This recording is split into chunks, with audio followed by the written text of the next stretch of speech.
Pré-vestibular público do Estado do Paraná. E olha, notícia importantíssima, valiosa, e parabéns à UTFPR, Universidade Tecnológica Federal do Paraná. A partir deste ano de 2007, para todos os vestibulares subsequentes, incluindo de 2007, é claro, 50% das vagas estão destinadas aos estudantes da rede pública de ensino, nos mais variados campos que a Universidade Tecnológica Federal do Paraná oferece aqui dentro do Paraná. Que notícia valiosíssima.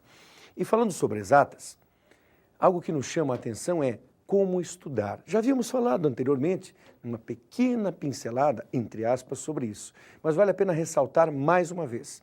Estuda-se matemática através do exercício, mas não aquele exercício em que se emperra o conteúdo, ou seja, gastamos 10, 15 minutos fazendo um único exercício. Cansamos-nos e depois desistimos. Não, o melhor é observar por que não conseguimos resolver aquele exercício. Anotarmos as principais dúvidas para tirarmos essas dúvidas com um docente, assim como é o professor Domingos no seu esclarecimento quanto aos assuntos matemáticos. Bom encontro com ela, a matemática, e bom estudo. O pré-vestibular público do Estado do Paraná é o Projeto Eureka.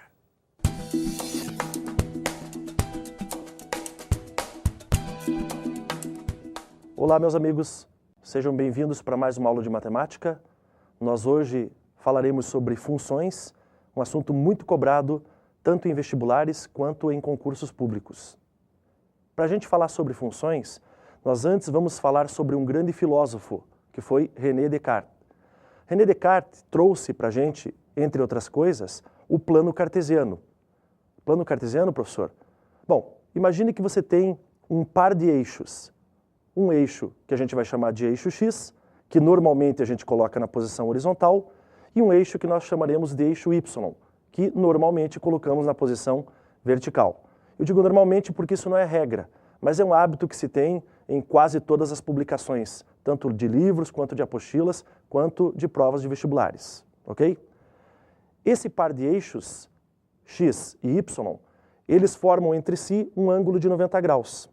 E por isso que muita gente chama de plano cartesiano ou sistema de coordenadas cartesianas ortogonais. Você fala, nossa, Domingos, que nome mais cheio de pompa. Pois é, a palavra cartesiano origina-se lá do sobrenome René Descartes, ok? Mas e o restante? O que é um sistema de coordenadas? Um sistema de coordenadas em última análise, um sistema de posicionamento. E o que nós vamos posicionar nesse caso? Nós vamos posicionar pontos nesse plano. Então imagine que você tem um plano, estamos trabalhando aqui no espaço bidimensional, você tem lá o eixo X e o eixo Y formando 90 graus, e nós vamos inserir pontos nesse sistema de coordenadas, ok? Nós podemos chamar o eixo X também de eixo das abscissas e o eixo Y de eixo das ordenadas. E quando nós falamos dos dois juntos, nós vamos chamar de coordenadas. Imagine que você tem um ponto, e as coordenadas desse ponto são 2 e 5. Nós representamos essas coordenadas através de um par ordenado. Então imagine que você tem lá dois elementos, 2 e o 5, separados por vírgula, ok? E entre parênteses. Nós temos a representação de um par ordenado. Esse par ordenado pode ser colocado no sistema cartesiano. De que maneira? Você vai colocar ali, marcar o 2 no eixo X, vai marcar o 5 no eixo Y, vai ligar esses dois e vai marcar um ponto. Esse ponto é a representação do par 2, 5. Legal? Então, um sistema de coordenadas cartesianas ou ortogonais serve para isso, para nós posicionarmos os pontos. Agora, imagine que você tem vários pontos. Você tem o 2, 5, você tem o menos 3 e 7, tem uma série de pontos. Quando nós temos um conjunto de pontos, nós podemos montar o que a gente chama de produto cartesiano. Produto cartesiano? Imagine o seguinte, imagine que você tem dois conjuntos numéricos, um conjunto A formado por 1, 2 e 3 e um conjunto B formado por 4 e 5. E nós vamos pegar esses dois conjuntos A e B e nós vamos montar um novo conjunto formado por pares ordenados. Você vai falar, mas e que critério eu vou usar, professor? É o seguinte, você vai pegar os elementos do conjunto A, 1, 2 e 3, e vai dizer que eles são os valores de x. E os elementos do conjunto B, 4 e 5, e você vai utilizar como valores de y. Então, um produto cartesiano nada mais é do que um conjunto de pares ordenados, onde os primeiros elementos desses pares serão os valores de x, que vem do conjunto A, ok? E os segundos elementos desses pares serão os valores de y, que vem do conjunto B. Então me ajude a montar esse conjunto que a gente chama de produto cartesiano. Então, primeiro, como é que é a representação? A gente lê A por B, mas a gente escreve A como se fosse uma multiplicação x, B. Então, A por B é igual. O que eu posso montar? 1 do conjunto A com 4 do conjunto B. Primeiro par, 1, 4. O que mais você pode montar? Você pode montar 1 com 5. E depois, o que mais? 2, 4, 2, 5. E por último, você pode pegar o 3 e montar um par com o 4 e um par com o 5. Quantos pares ordenados nós encontramos? 6 pares. Agora pense, o conjunto A tem quantos elementos? 3. O conjunto B tem 2. Multiplique. 3 vezes 2 dá a quantidade de pares ordenados. Certo, gente? Esse produto cartesiano vai nos levar a uma outra situação, que é a situação das funções.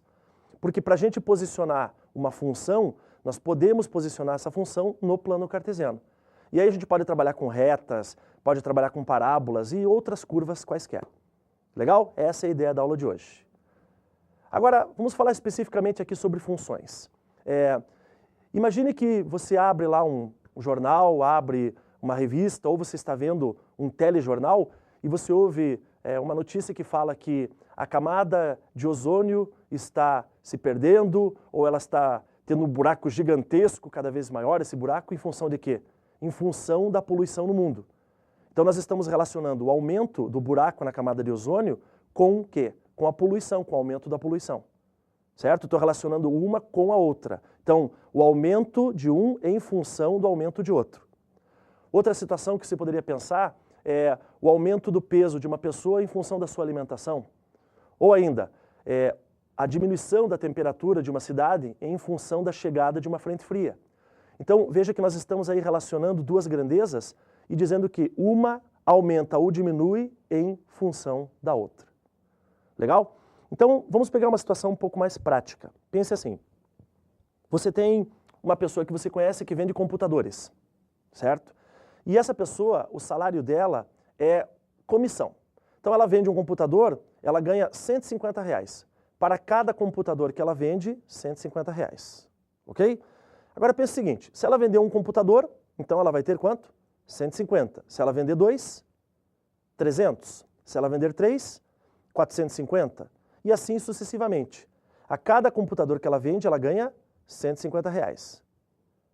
Dessa forma, nós podemos montar aí uma relação onde o primeiro conjunto seria a quantidade de computadores que ela vende. Digamos, 1, 2, 3, 4 e 5. Ok? Podemos colocar num diagrama, certo? Num conjunto fechado. Isso aliado à quantidade de dinheiro que entra para essa pessoa. Então, como é que era mesmo? Para o primeiro computador, ela ganha 150, para o segundo, 300, para o terceiro, 450. Então, você monta um segundo conjunto onde você teria os valores do que ela recebeu. 150, 300, 450, 600 e 750. E eu posso estabelecer uma ligação de flechas ou de setas da seguinte forma. 1 você liga com 150, o 2 você liga com 300, o 3 com 450, o 4 com 600 e o 5 com o 750. Essa ligação de flechas, pessoal, representa, para nós, é uma representação matemática de uma função. Então, como é que eu posso definir uma função? Eu posso dizer o seguinte, imaginando que o primeiro conjunto é o conjunto A e o segundo é o conjunto B, repare que são conjuntos que não são vazios. Então, para que eu tenha uma função, tem que acontecer o seguinte, para todo elemento do conjunto A, você tem que ter um único correspondente no conjunto B. Então, para todo elemento do conjunto A, um único correspondente no conjunto B. Dessa forma, pessoal, este diagrama, nós chamamos de diagrama de Euler-Venn, que foram os estudiosos do diagrama, é o diagrama que representa uma função. Legal? Sendo bem prático, se você tem uma flecha saindo de cada elemento, você tem a representação de uma função. Beleza? Agora pense assim, o que não pode acontecer?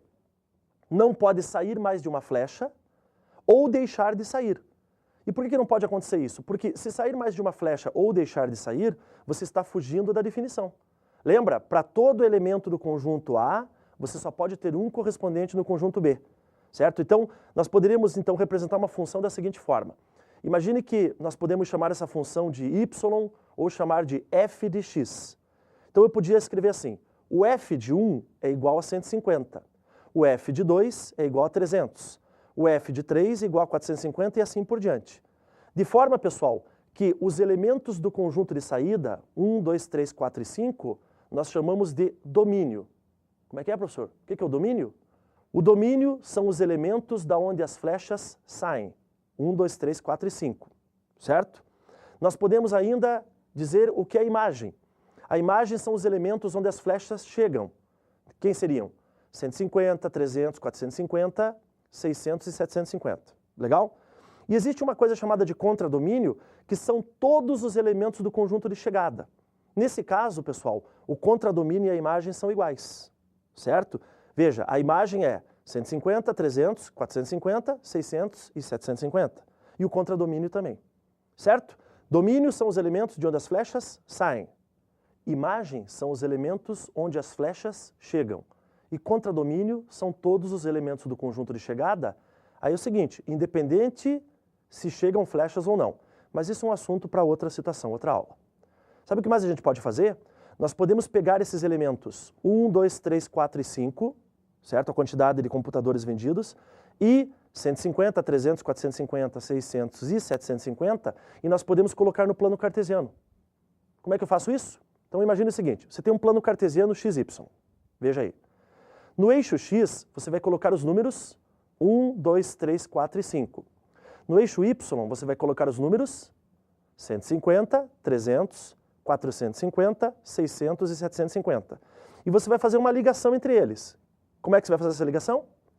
O 1 você vai ligar com o 150, o 2 com o 300, o 3 com 450, e repare que cada ligação que você faz entre eles, você está montando um pontinho, formando um pontinho. Não esqueça que esse ponto é a representação de um par ordenado. Então eu tenho quantos pares ordenados, gente? Eu tenho 5 pares. Quais são?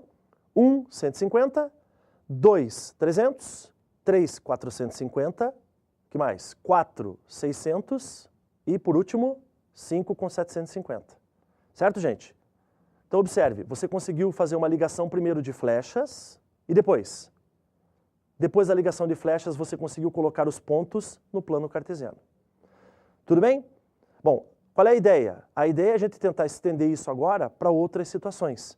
Mas sempre lembrando que uma função é uma relação que existe entre duas grandezas, onde cada elemento do primeiro conjunto, ou todo elemento, se você prefere assim, só pode ter um correspondente no outro conjunto. Tudo bem? Vamos em frente. Bom, minha gente, nós podemos ter várias representações de funções, algumas mais comuns que outras, mas isso é assunto para o nosso próximo bloco.